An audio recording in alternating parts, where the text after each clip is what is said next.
Hi friends, welcome to DSC and group zone YouTube channel.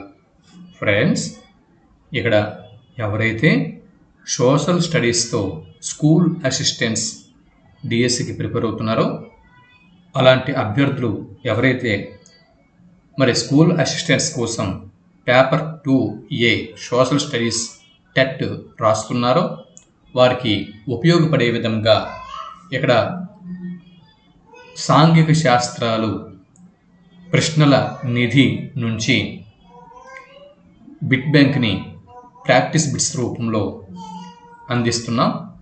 ఈ అవకాశాన్ని వినియోగించుకోండి. ఆంధ్రప్రదేశ్ రాష్ట్రానికి చెందిన తెలుగు సంస్కృత అకాడమీ వారు రూపొందించినటువంటి సాంఘిక శాస్త్రాలు ప్రశ్నల నిధి అన్న ఈ టెక్స్ట్ బుక్ నుంచి మీకు వీటిని అందించడం జరుగుతుంది. ఈ పుస్తకం ఎవరి దగ్గర లేకపోతే వెంటనే తీసేసుకోండి. కేవలం 285 రూపాయలు మాత్రమే ధర. ప్రముఖ బుక్ స్టాళ్లలో ఈ పుస్తకం లభిస్తుంది. ఇది మీరు ప్రిపేర్ అవుతున్న కంటెంట్ ఏదైతే ఉందో మీరు ప్రిపేర్ అవుతున్న కంటెంట్ ప్రాక్టీస్ చేసేందుకు, సెల్ఫ్ ఎగ్జామిన్ చేసుకునేందుకు ఈ పుస్తకం మీకు ఎంతగానో ఉపయోగపడుతుంది.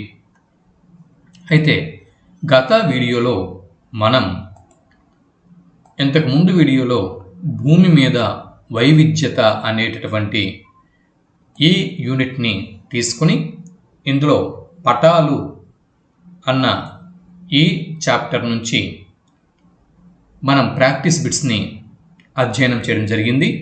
ఈ వీడియోలో పటాలు అధ్యయనం, విశ్లేషణ మరియు సూర్యుడు శక్తి వనరు అన్నటువంటి మరో 2 చాప్టర్స్ని తీసుకుని ఈ 2 చాప్టర్ల నుంచి బిట్ బ్యాంక్ని మనం ఇప్పుడు ప్రాక్టీస్ చేద్దాం. సరే, బిట్ బ్యాంక్లోకి వెళ్ళిపోతున్నాం. చూడండి, పటాల అధ్యయనం మరియు విశ్లేషణ. సుమేరియన్ల పటాలు సుమారు 4000 సంవత్సరాలు నాటివి.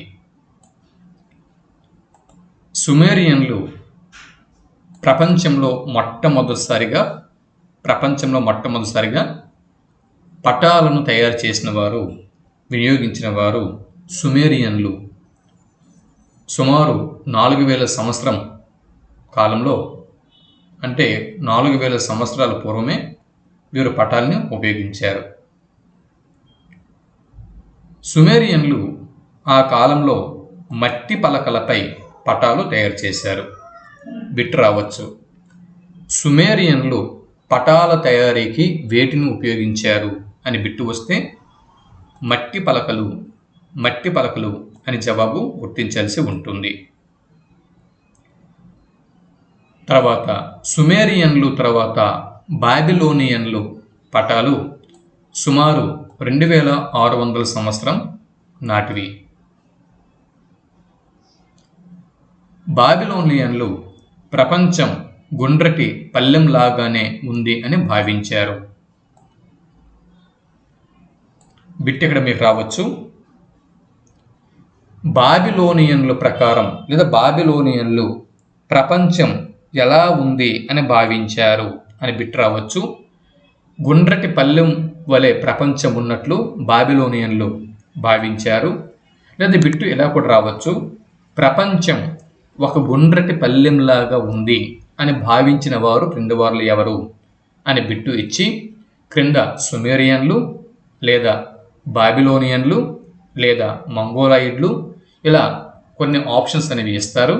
అప్పుడు బాబిలోనియన్లు అని జవాబు గుర్తించాల్సి ఉంటుంది. నెక్స్ట్, అనాక్సిమాండర్ పేర్లు చూడండి. అనాక్సిమాండర్ హెకెటియస్ అనేటటువంటి ఈ ఇరువురు శాస్త్రవేత్తలు పటాలలో దిక్కులను రూపొందించారు. బిట్టి మీకు రావచ్చు. పటాలలో దిక్కులను రూపొందించిన వారు క్రింది వారిలో ఎవరు అనాక్సిమాండర్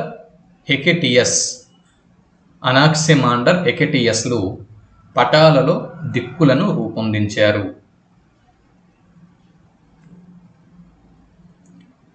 తర్వాత అక్షాంశాలు, రేఖాంశాలు వీటిని సరిగ్గా గీయటానికి 2000 సంవత్సరాలు సమయం పట్టింది.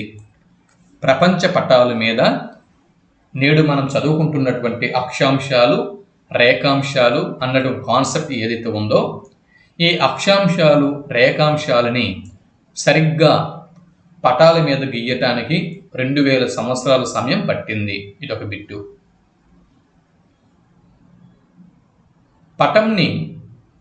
పటాన్ని తలక్రిందులుగా చూపిన వారు క్రిందివారులు ఎవరు అని బిట్టు వస్తే ఆల్ ఇద్రిసి.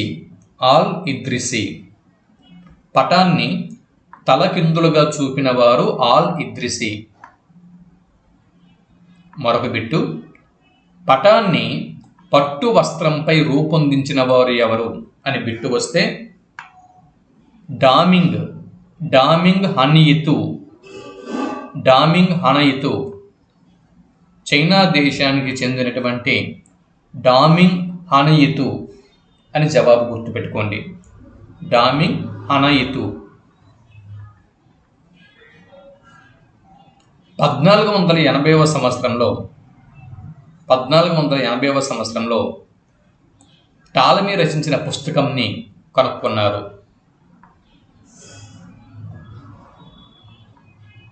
ఖండాల ఆకారము మరియు వాటి యొక్క దిశలు సరిగ్గా చూపించే విధానం ఏదైతే ఉందో, ఈ విధానాన్ని రూపొందించిన వాడు మెర్కేటర్ సరైనటువంటి జవాబు.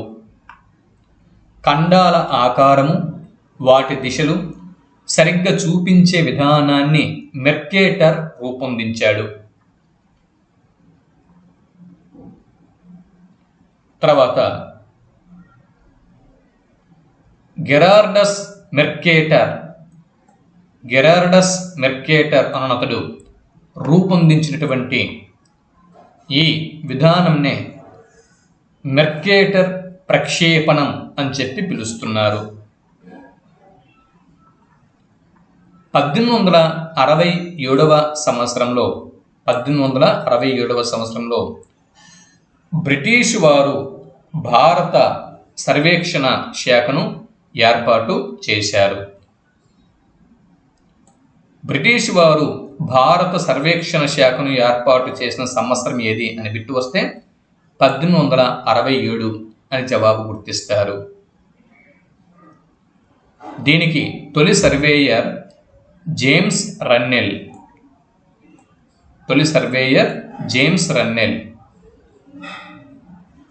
1867వ సంవత్సరంలో బ్రిటిష్ వారు ఏర్పాటు చేసిన భారత సర్వేక్షణ శాఖకు తొలి సర్వేయర్ ఎవరు అని బిట్టు వస్తే జేమ్స్ రెన్నెల్ అని జవాబు గుర్తిస్తారు.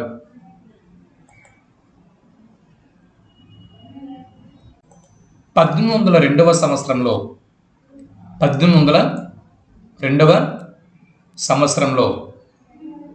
విలియం లాంబ్టన్ 1802వ సంవత్సరంలో విలియం లాంబ్టన్ అతడు చెన్నై నుండి హిమాలయాల వరకు వివిధ ఎత్తులను కొలిచాడు. బిట్టు 1802వ సంవత్సరంలో చెన్నై నుండి హిమాలయాల వరకు వివిధ ఎత్తులను కొలిచిన వారు ఎవరు అని బిట్టు వస్తే విలియం లాంబ్టన్ అని జవాబు గుర్తిస్తారు. 1802వ సంవత్సరంలో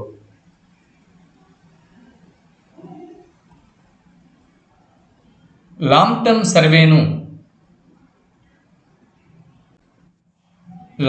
సర్వేను పూర్తి చేసిన వారు క్రింది వారిలో ఎవరు? జవాబు జార్జి ఎవరెస్ట్. లాంబ్టన్ సర్వేను జార్జి ఎవరెస్ట్ అన్నతడు పూర్తి చేశాడు.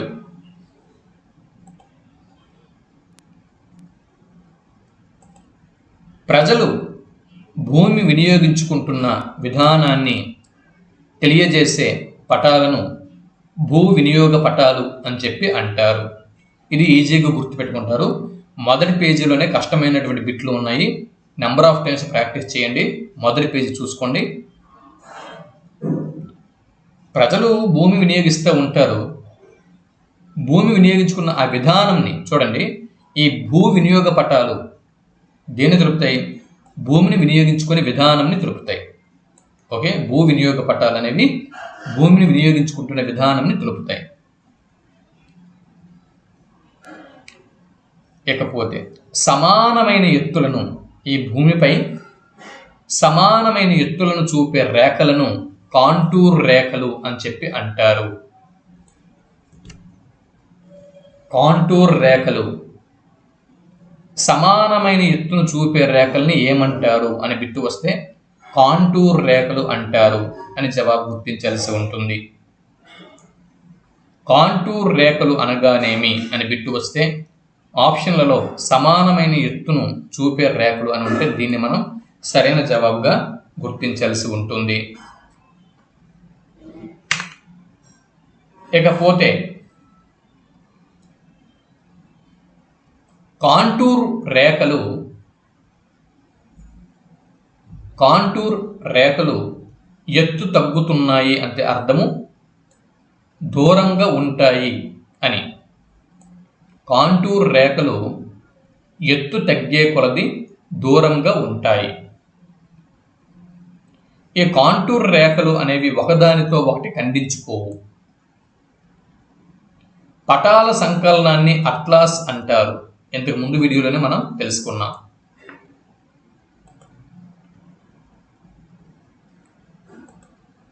పటంలో దూరాలను తెలిపే స్కేలు 3 రకాలుగా ఉంటుంది. పటంలో దూరాలను తెలిపే స్కేలు 3 రకాలుగా ఉంటుంది. వాక్య రూప స్కేలు, మొదటిది వాక్య రూప స్కేలు, 2 గ్రాఫ్ రూపపు స్కేలు, 3వది నైష్పత్తిక స్కేలు. వ్యాఖ్య రూప స్కేలు, గ్రాఫ్ రూప స్కేలు, నైష్పత్తిక స్కేలు. ప్రపంచమంతటా సముద్ర మట్టాలు ఒకే ఎత్తు కలిగి ఉంటాయి. చూడండి, ప్రపంచమంతటా సముద్ర మట్టాలు ఎటువంటి ఎత్తుని కలిగి ఉంటాయి అంటే ఒకే ఎత్తుని కలిగి ఉంటాయి. ప్రపంచమంతటా సముద్ర మట్టాలు ప్రపంచమంతటా సముద్ర మట్టాలు ఒకే ఎత్తుని కలిగి ఉంటాయి. ఇదొక బిట్టు. కాబట్టి దీన్ని మీన్ సీ లెవెల్ అని చెప్పి అంటారు. ప్రపంచమంతటా సముద్ర మట్టాలు ఒకే ఎత్తుని కలిగి ఉంటాయి కాబట్టి ఈ ఎత్తుని మీన్ సీ లెవెల్ అని చెప్పి అంటారు. మీన్ సీ లెవెల్ని MSL అని షార్ట్ కట్లో చూపిస్తారు. బిట్ మీకు రావచ్చు. MSL షార్ట్ కట్, దీని యొక్క విస్తృత నామం ఏమిటి అని బిట్ అనేది అడగొచ్చు. ఇకపోతే ఇప్పుడు మనం ప్రశ్నల్లోకి వచ్చాము. ప్రాక్టీస్ బిట్స్ ప్రశ్నల్ని ఇప్పుడు మనం ఒక్కొక్కటిగా తెలుసుకునే ప్రయత్నం చేద్దాం. మొదటి ప్రశ్న, భారతదేశానికి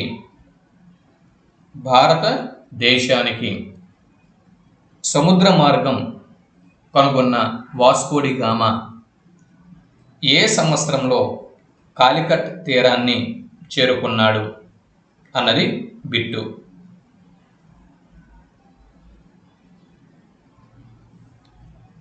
జవాబు ఆప్షన్ 4 1498వ సంవత్సరం.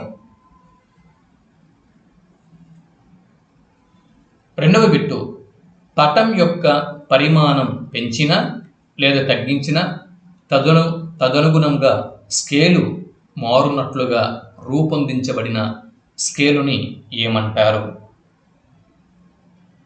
బిట్టు మరోసారి. పటం యొక్క పరిమాణం ఒకవేళ పెంచినా లేదా తగ్గించినా దానికి అనుగుణంగా స్కేలు మారునట్లుగా రూపొందించబడినటువంటి స్కేలుని ఏమంటారు? జవాబు గ్రాఫ్ రూపంలో స్కేలు అని చెప్పి అంటారు. ఇప్పుడు మూడో ప్రశ్నని చూద్దాం. Bit number 3. పటాన్ని తయారు చేసే సమయంలో ఎత్తును బట్టి రంగులు ఉపయోగిస్తారు. వీటిలో రంగులను ఎత్తులను సరిచేయండి. అంటే ఏ ఎత్తుకి ఏ రంగుని వేస్తారు? జవాబు A4 అంటే గ్రౌండ్ లెవెల్. అవునా? మైదానాలు. 0 అంటే సముద్ర మట్టం నుంచి 200 మీటర్ల వరకు ఉన్నటువంటి ఈ భూభాగానికి ఆకుపచ్చ గ్రీన్ కలర్ని చూపిస్తారు.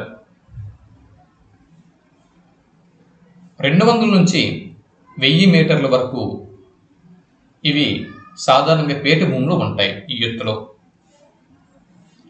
దీనికి పసుపు రంగుని సూచిస్తారు. 1000 నుంచి 3000 మీటర్లు ఈ రేంజ్లో ఆరెంజ్ కలర్ని ఉపయోగిస్తారు. 3000 నుంచి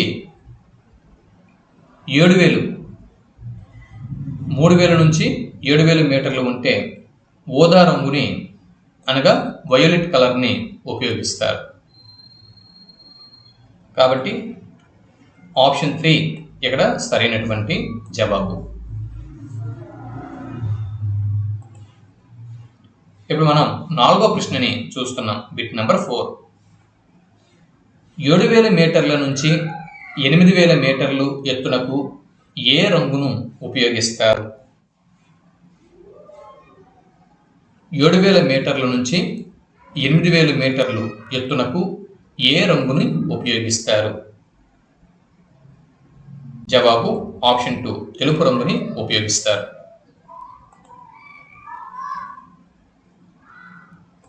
MSL అంటే ఏమిటి? జవాబు ఆప్షన్ 2 మీన్ సీ లెవెల్. 6వ బిట్ని ఇప్పుడు మనం చూస్తున్నాం. భూమి వినియోగ పటాల్లో రంగులను జతపరచండి. భూమి వినియోగ పటాలలో రంగులు జతపరచండి.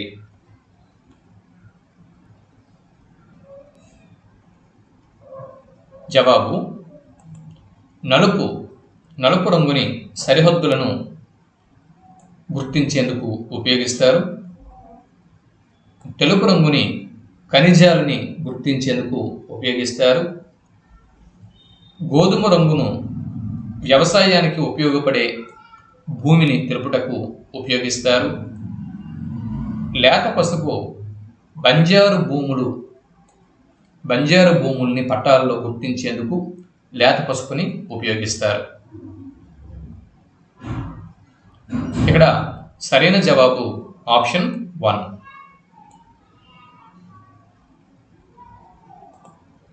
7వ బిట్టు. కాంటూరు రేఖలకు సంబంధించని అంశం క్రింది వాటిలో ఏది? కాంటూరు రేఖలకు సంబంధించని అంశం క్రింది వాటిలో ఏది? ఆప్షన్ 1 ఎత్తు పెరిగే కొద్దీ కాంటూరు రేఖలు దగ్గరగా ఉంటాయి, లేదా ఎత్తు తగ్గే కొలది కాంటూరు రేఖలు దూరంగా ఉంటాయి. ఆప్షన్ 3 కాంటూరు రేఖలు దగ్గరగా ఉంటే వాలు ఎక్కువ. ఆప్షన్ 4 కాంటూరు రేఖలు దగ్గరగా ఉంటే సముద్ర మట్టంతో సమానం. వీటిలో సరైన ఆప్షన్ గుర్తించండి. కాంటూరు రేఖలు దగ్గరగా ఉంటే సముద్ర మట్టంతో సమానం అనేటటువంటి ఈ స్టేట్మెంట్ ఇది రాంగ్ స్టేట్మెంట్. మిగిలినవన్నీ కూడా కరెక్ట్ స్టేట్మెంట్స్. ఇక్కడ బిట్ ఏమడిగాడు? సంబంధించని అంటే రాంగ్ స్టేట్మెంట్ అడిగాడు. ఎత్తు పెరిగే కొద్దీ కాంటూర్ రేఖలు దగ్గరగా ఉంటాయి. ఎత్తు తగ్గే కొలది కాంటూర్ రేఖలు దూరంగా చెదిరిపోతాయి. కాంటూర్ రేఖలు దగ్గరగా ఉంటే వాలు ఎక్కువగా ఉంది అని అర్థం.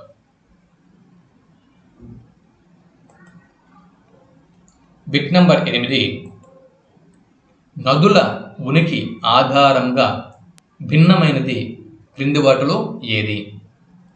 నదుల ఉనికి ఆధారంగా భిన్నమైనది క్రింది వాటిలో ఏది? సరైన జవాబును గుర్తించండి.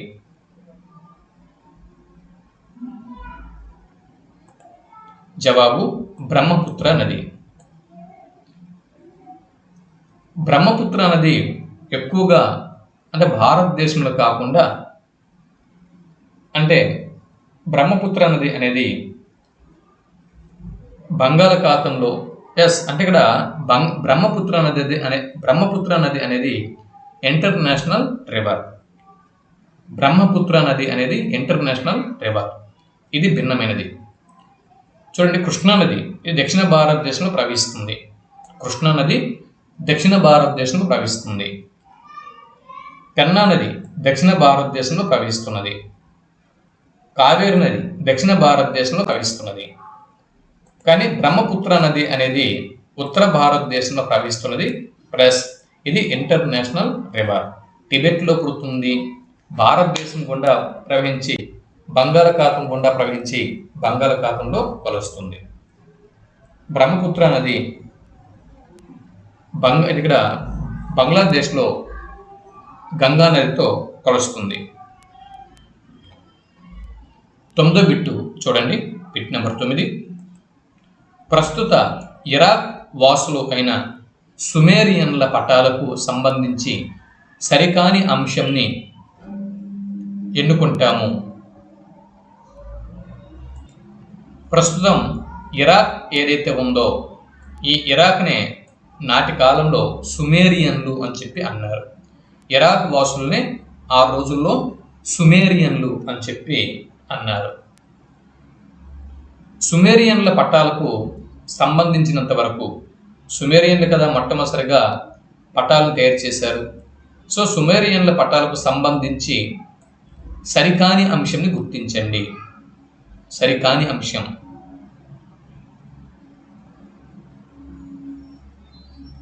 సాధారణంగా భూమి వలయాకారంగా గుండ్రటి పల్లెంగా మాదిరిగా ఉంటుందని ఎవరు భావించారు?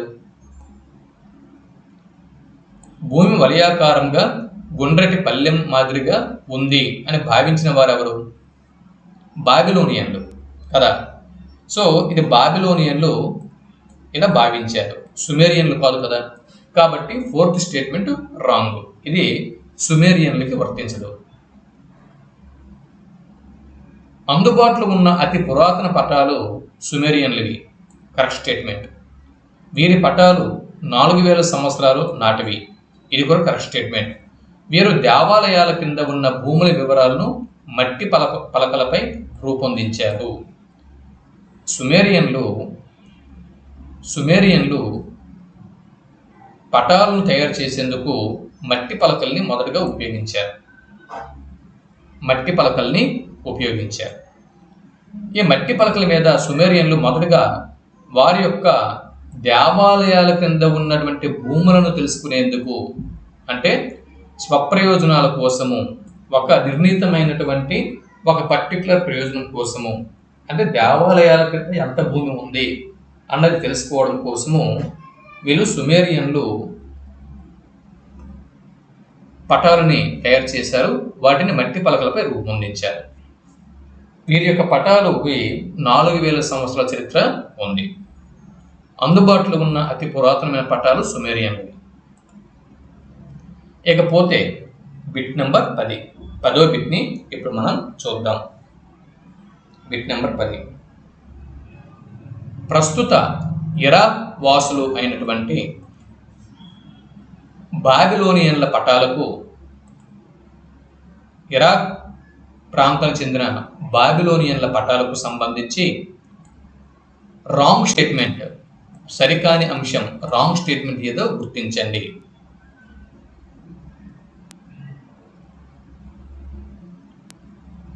చూడండి, వీరి పటాలు, బాబిలోనియన్ల పటాలు 2600 సంవత్సరాలు నాటివి అన్న విషయం కరెక్టే. అయితే ఇప్పుడు బాబిలోనియన్లు రూపొందించిన పట్టాలు ప్రస్తుతం అందుబాటులో లేవు. ఇది కరెక్ట్ స్టేట్మెంట్. భూమి వలయాకారంగా గుండ్రటి పల్లెం వలె ఉంది అని మొదట భావించిన వారు బాబిలోనియన్లు. ఇది కూడా సరైన స్టేట్మెంట్. వలయానికి లోపల వలయము అనేది ఒకటి క్రియేట్ చేసి వలయానికి లోపల గ్రామాలు, పట్టణాలు, నదులు వీటిని చూపించారు. వలయానికి లోపల బాబిలోనియన్లు వేటిని చూపించారండి? గ్రామాలను చూపించారు, పట్టణాలను చూపించారు, నదులను చూపించారు. బాబిలోనియన్ల పట్టాలపై తొలిసారిగా భూస్వరూపాలను చూపించారు. ఇది రాంగ్ స్టేట్మెంట్.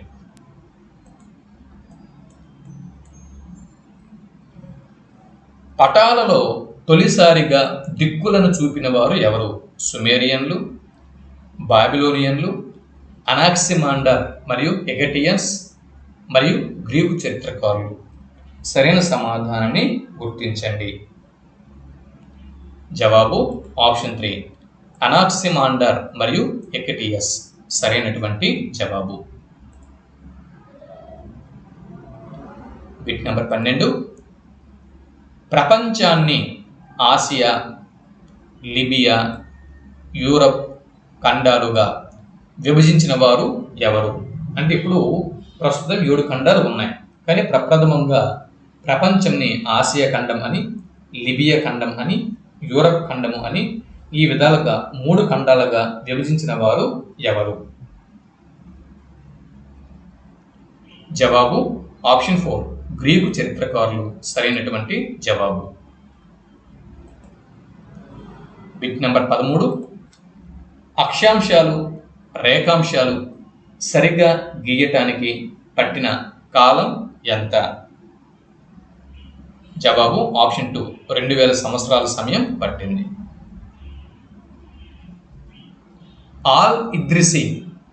ఆల్ ఇద్రిసికి చెందిన కాలం క్రింది వాటిలో ఏది? జవాబు 1154.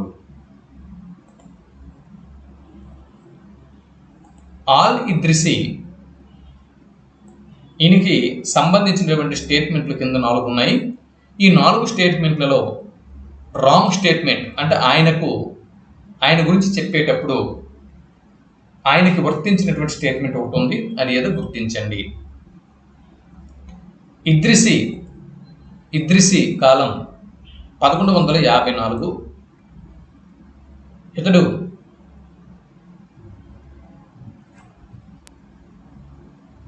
యూరేషియాను చూపించాడు. యూరేషియా, యూరప్ మరియు ఆసియా ఈ ప్రాంతాన్ని యూరేషియా అని చెప్పి అంటారు. యూరేషియాను చూపించాడు. ఆగ్నేయ ఆసియాను ఈయన చూపించలేదు. అలాగే పటాల్ని తలక్రిందులుగా రూపొందించాడు. ఈ పటాలను తలక్రిందులుగా రూపొందించాడు. ఇతని పటంలో ఆఫ్రికా దక్షిణ భాగం చూపబడింది. ఇది రాంగ్ స్టేట్మెంట్.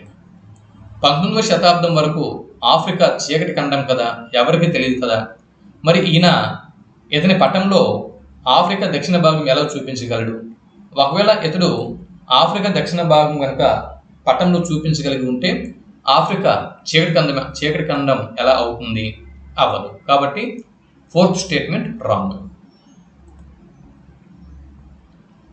16వ బిట్టు. టాలెమీ రచించిన పుస్తకం లభించిన సంవత్సరం ఏది? టాలెమీ రచించిన పుస్తకం ఎప్పుడు లభించింది?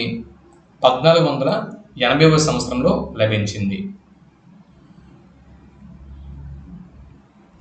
ఖండాల ఆకృతిని, దిశలను సరిగ్గా చూపిన వారు ఎవరు? Al Idrisi, Mercator, Ptolemy, James Rennell. వీటిలో సరైన సమాధానాన్ని గుర్తించండి. జవాబు ఆప్షన్ 2 మెర్కెటర్ సరైనటువంటి జవాబు.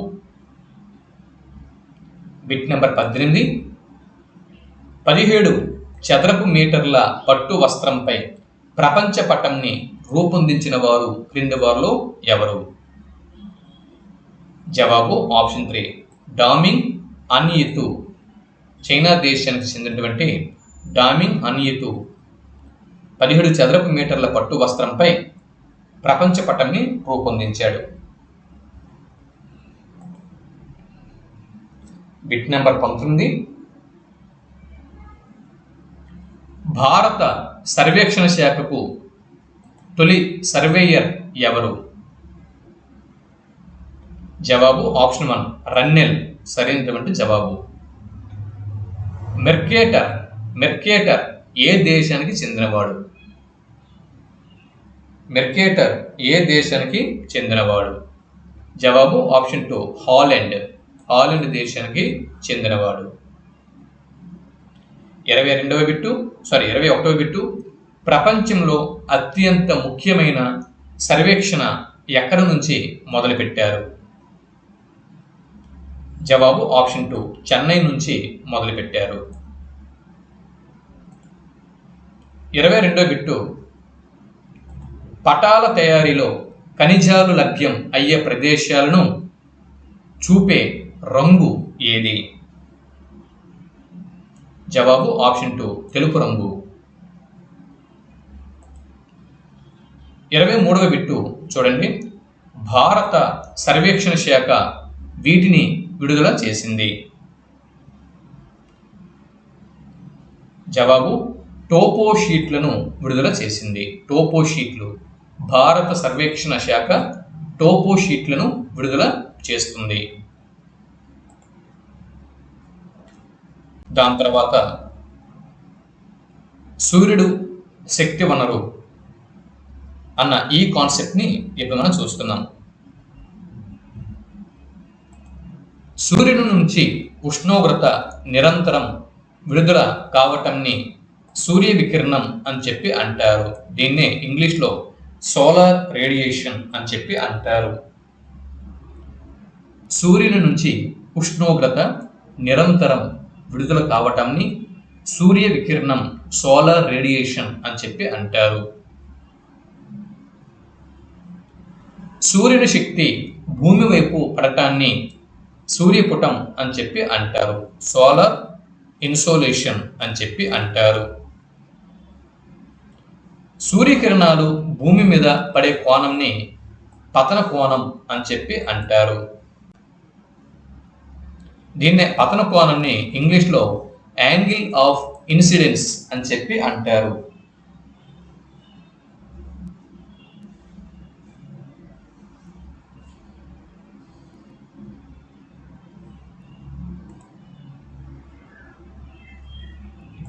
పతన కోణం భూమధ్య రేఖ వద్ద 100 యూనిట్లు అందుతుంది. పతన కోణం అనేది భూమధ్య రేఖ వద్ద 100 యూనిట్లు అందుతుంది. అలాగే 45 డిగ్రీలు అక్షాంశం వద్ద 75 యూనిట్లు అందుతుంది. అది ఉత్తర దక్షిణ వైపులా తీసుకుంటే 75 యూనిట్లు అందుతుంది. అలాగే 66.5 డిగ్రీలు ఉత్తరం వైపు మరి దక్షిణం వైపు 50 యూనిట్లు మాత్రమే అందుతుంది. ఇకపోతే 90 డిగ్రీలు ఉత్తర మరియు దక్షిణ అక్షాంశాలు అంటే ధ్రువాల వద్ద 40 యూనిట్లు అందుతుంది.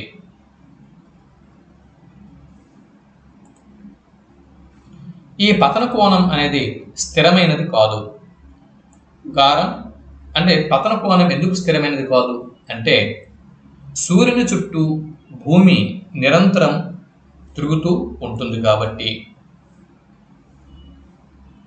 భూభాగం అనేది త్వరగా వేడెక్కుతుంది, త్వరగా చల్లబడుతుంది. ఈ విషయం మనకు తెలుసు. వాలు ఎక్కువగా ఉండే ప్రాంతాలు చల్లగా ఉంటాయి. ఉష్ణోగ్రతను థర్మామీటర్తో కొలుస్తారు. 1992 జూలై నెలలో ఆఫ్రికా ఖండంలో లిబియా దేశంలో అజీజియా వద్ద 57.8 డిగ్రీల సెల్సియస్ అత్యధిక ఉష్ణోగ్రత నమోదు అయ్యింది.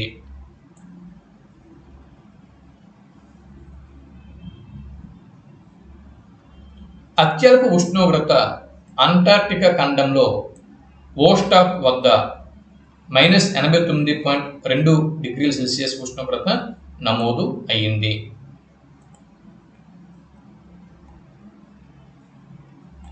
సిక్స్ గరిష్ట కనిష్ట మాపకం ఉపయోగించి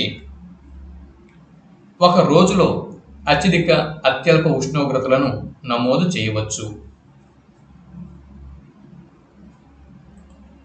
ఒక రోజు నమోదు చేసిన ఉష్ణోగ్రతలను నెల రోజుల పాటు నమోదు చేసి మొత్తం కూడాలి. మొత్తాన్ని నెలలోని రోజులతో భాగించాలి. వచ్చిన దానిని నెల యొక్క గరిష్ట మరియు కనిష్ట ఉష్ణోగ్రతలు తెలుపుతాయి. అంటే ఒక రోజు ఒక 24 గంటల్లో అంటే ఒక రోజులో నమోదు చేసిన ఉష్ణోగ్రతలను అలాగా నెల రోజుల పాటు నమోదు చేయాల్సి ఉంటుంది. 30 రోజుల పాటు నమోదు చేయాలి. ఇలా 30 రోజుల పాటు నమోదు చేసినటువంటి వీటిని ఆ 30 రోజుల్లో 30 ఉష్ణోగ్రతలు వస్తాయి కదా, వాటిని ఎడిషన్ చేయాలి. వాటన్నిటిని కూడా కలపాలి. కలపగా ఒక ఆన్సర్ వస్తుంది కదా, ఆ వచ్చిన ఆన్సర్ని నెలలోని రోజులు అంటే ఆ నెలలో 31 రోజుల లేదా 28 రోజుల లేదా 30 రోజుల నెలలోని ఆ రోజులతో భాగించాలి. ఆ వచ్చినటువంటి ఫలితం ఏదైతే ఉంటుందో అది ఆ నెల యొక్క గరిష్ట కనిష్ట ఉష్ణోగ్రతలు తెలుపుతుందన్నమాట.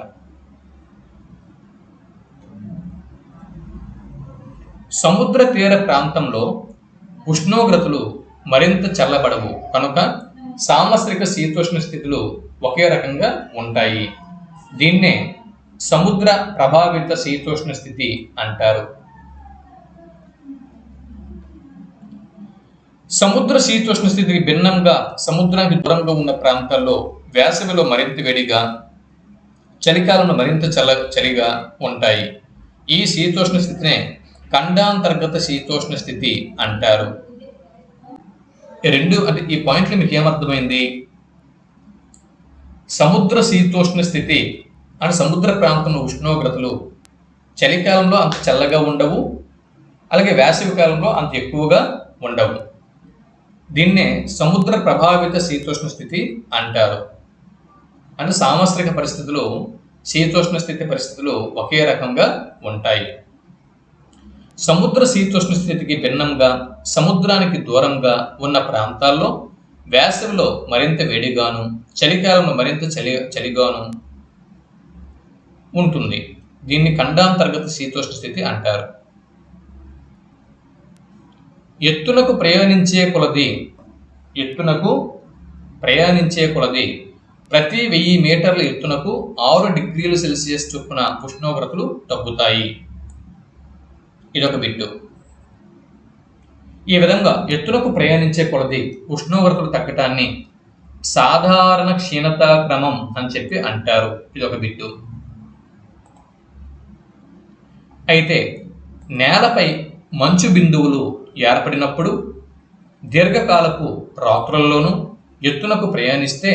ఉష్ణోగ్రత ఎత్తునకు ప్రయాణిస్తే పెరుగుతుంది. దీనినే ఉష్ణోగ్రత విలోమం అని చెప్పి అంటారు. నేలపై మంచు బిందువులు పడి ఏర్పడినప్పుడు దీర్ఘకాలపు రాత్రులలో ఇటువంటి పరిస్థితుల్లో, ఈ 2 పరిస్థితుల్లో ఎత్తునకు ప్రయాణిస్తే ఉష్ణోగ్రత పెరుగుతూ ఉంటుంది. దీన్ని ఉష్ణోగ్రత విలోమం అని చెప్పి అంటారు. ప్రశ్నలు. ఇప్పుడు మనం ప్రశ్నల్ని పరిశీలన చేద్దాం.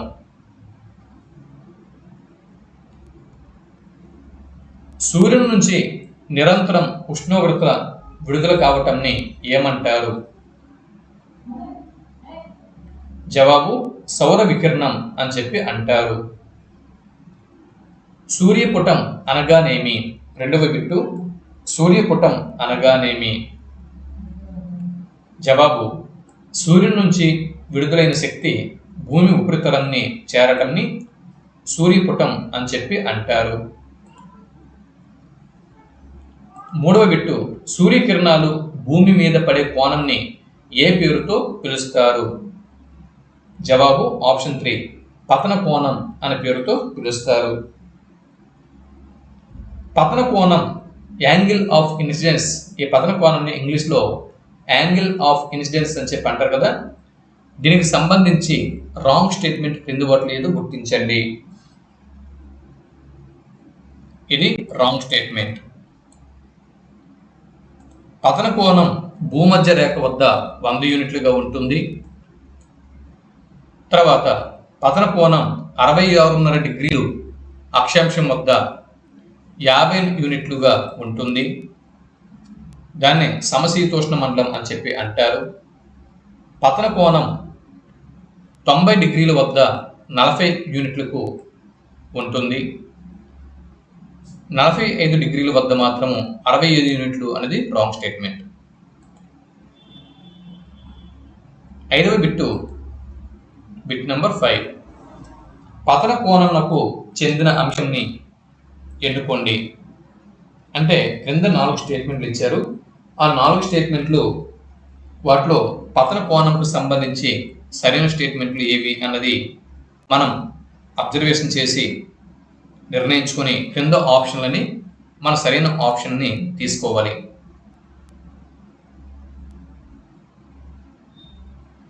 ఇక్కడ చూడండి, పతన కోణం అనేది స్థిరమైనది కాదు. ఇంతకు ముందే మనం చెప్పుకున్నాం. పతన కోణం నిరంతరం మారుతూ ఉంటుంది. దీని కారణం భూమి సూర్యుని చుట్టూ తిరుగుతూ ఉంటాడు కాబట్టి. ఉత్తరార్ధగోళంలో మే జూన్ నెలలో పతన కోణం తక్కువ. ఉత్తరార్ధగోళంలో నవంబర్లో డిసెంబర్లో పతన కోణం ఎక్కువ. కాబట్టి ఆప్షన్ 4 సరైనటువంటి జవాబు. 1992 జూలై నెలలో లిబియాలోని అజీజియా వద్ద నమోదైన గరిష్ట ఉష్ణోగ్రత ఎంత? జవాబు ఆప్షన్ 3 57.8 డిగ్రీల సెల్సియస్. 7వ బిట్టు 1983 జూలై నెలలో అంటార్క్టికాలోని ఓస్టాక్ వద్ద నమోదైన కనిష్ట ఉష్ణోగ్రత ఎంత?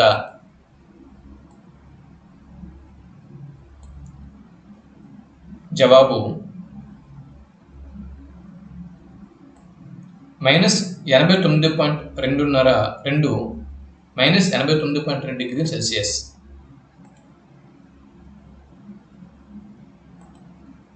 సముద్ర ప్రభావిత శీతోష్ణ స్థితి లక్షణం ఏది? సముద్ర ప్రభావిత శీతోష్ణ స్థితి లక్షణం ఏది? జవాబు శీతాకాలంలో వేసవి కాలంలో ఉష్ణోగ్రత తేడాలు తక్కువ. బిట్ నెంబర్ 9 ఖండాంతర్గత శీతోష్ణ స్థితి లక్షణం క్రింది వాటిలో ఏది? వేసవిలో వేడి, చలికాలంలో చలి ఎక్కువ.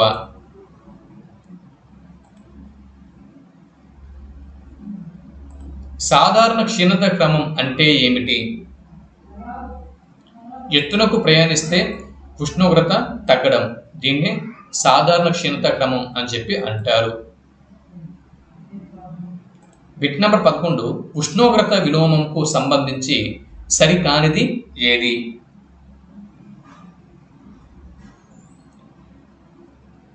చూడండి, ఉష్ణోగ్రత విలోమం భూమిపైన గడ్డి మొక్కలపై మంచు ఏర్పడినప్పుడు ఉష్ణోగ్రత విలోమం ఏర్పడుతుంది. పగటి కాలం తక్కువగా ఉన్న రాత్రులలో ఉష్ణోగ్రత విలోమం ఏర్పడుతుంది.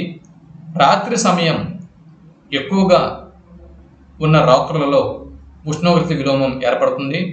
వేసవి కాలపు రాత్రుల్లో ఉష్ణోగ్రత విలోమం అనేది ఏర్పడదు. ఇది రాంగ్ స్టేట్మెంట్. 12వ బిట్టు, భూమి గ్రహించిన ఉష్ణోగ్రత 100 యూనిట్లు అనుకుంటే 100 యూనిట్లలో మేఘాలు వాతావరణం ద్వారా అంతరిక్షంలోకి విడుదల చేయబడింది ఎంత? అంటే భూమి గ్రహించినటువంటి ఉష్ణోగ్రత 100 యూనిట్లు అనుకుందాం. ఈ 100 యూనిట్లలో మేఘాలు వాతావరణం ద్వారా అంతరిక్షంలోకి విడుదల చేయబడినటువంటి శాతం ఎంత? జవాబు ఆప్షన్ 2 64%. బిట్ నెంబర్ 13, 45 డిగ్రీల వద్ద పతన కోణం ఎంత? జవాబు ఆప్షన్ 2 75 యూనిట్లు. సూర్యకిరణాలు భూమి అంతటా ఒకే విధంగా పడకపోవటానికి కారణం ఏమిటి? జవాబు ఆప్షన్ 1 భూమి ఉపరితలం వంపుగా ఉండటం వల్ల. బిట్ నెంబర్ 15, ఈ క్రింది వాటిలో ఉష్ణోగ్రత వ్యత్యాసాలు ఎక్కువగా ఉండే నగరం ఏది? జవాబు ఆప్షన్ 4 ఢిల్లీ సరైనటువంటి జవాబు. ఢిల్లీ నగరంలో ఉష్ణోగ్రత వ్యత్యాసాలు ఎక్కువగా ఉంటాయి. ఉత్తర దక్షిణ అర్ధగోళాలలో ఒకే ఉష్ణోగ్రతలు నమోదయ్యే నెలలు ఏవి? జవాబు మార్చి మరియు సెప్టెంబర్ నెలలు. బిట్ నెంబర్ 17, ఉత్తరార్ధగోళంలో సూర్యుడు ప్రవేశించే రోజులు ఏవి? మార్చి 21, సెప్టెంబరు 23. ఆప్షన్ 2 సరైన జవాబు. బిట్ నెంబర్ 18, దక్షిణ ధ్రువంలో సూర్యోదయం ఎప్పుడు అవుతుంది? జవాబు ఆప్షన్ 3 సెప్టెంబర్ 23వ తేదీన అవుతుంది. బిట్ నెంబర్ 19, పతన కోణంలో సరైన అంశం ఏది? జవాబు ఆప్షన్ 4 పతన కోణం ఉత్తరార్ధగోళంలో నవంబర్ డిసెంబర్ నెలలు ఎక్కువ. బిట్ నెంబర్ 20, ఉత్తర ధ్రువంలో సూర్యోదయం ఎప్పుడు ఏర్పడుతుంది? జవాబు మార్చి 21న ఏర్పడుతుంది. ఇవ్వండి, ఇక్కడ మనం ఈ వీడియో ద్వారా మనం ఏమేమి తెలుసుకున్నామండి?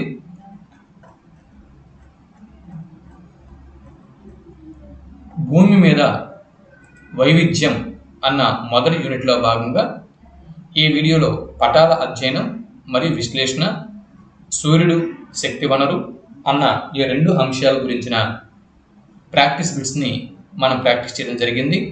ఇంతకు ముందు వీడియోలో పటాలు అన్న చాప్టర్ నుంచి బిట్స్ని ప్రాక్టీస్ చేసాం. ఓవరాల్గా 3 చాప్టర్స్ నుంచి బిట్స్ ప్రాక్టీస్ చేయడం జరిగింది. నెక్స్ట్ సౌర కుటుంబంలో మన భూమి మరియు గ్లోబు భూమికి నమూనా, వీటి గురించి తదుపరి వీడియోలో ఈ చాప్టర్స్ నుంచి బిట్స్ని ప్రాక్టీస్ చేద్దాం. ఈ వీడియో నచ్చితే ఒక లైక్ ఇవ్వండి, మీ మిత్రులకి షేర్ చేయండి, మన ఛానల్కి సపోర్ట్గా నిలవండి.